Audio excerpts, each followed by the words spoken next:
Israel-Iran War News Live Update. Hospitals in Gaza only hours away from collapsing.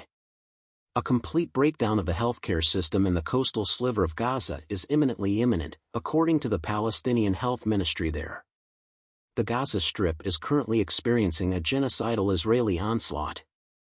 The ministry announced Monday that the health system in the Gaza Strip is about to collapse, adding that the collapse is only a matter of hours away. They said it was because of the failure to bring in the gasoline, that is, needed to power electricity generators at hospitals and ambulances, and transport staff. Israeli forces captured the Rafah crossing in southern Gaza on May 7. The bridge borders Egypt and is the primary entry point for fuel and other humanitarian goods into Gaza. This is all a part of the regime's plan to further consolidate control over Rafah, which it says is home to the last big bastions of the Palestinian resistance group Hamas. By regrouping in other parts of the narrow coastal strip and unleashing significant operations against Israeli soldiers and the occupied territories from those places, the movement has shown the regime that it is incorrect. Following Hamas' acceptance of the Gaza ceasefire plan, Israel carpet bombs Rafah.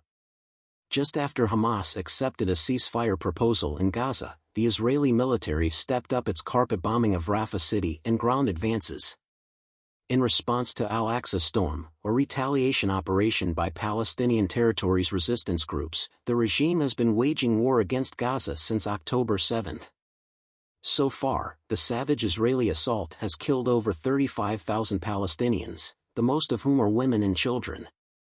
With the loss of 500 medical staff and the devastation of dozens of hospitals across Palestinian territory, the conflict has already had a devastating impact on Gaza's healthcare sector. A recent survey found that the great majority of Israeli reserve soldiers support invading the Rafah stronghold rather than a comprehensive hostage agreement that would release thousands of terrorists.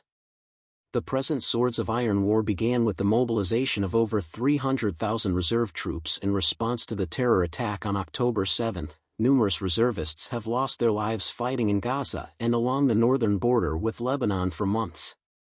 The vast majority of the 500 or so reservists surveyed by the Zionist non-governmental organization Regavim favor a tough stance toward the war in order to achieve a final triumph over the terrorist organization Hamas.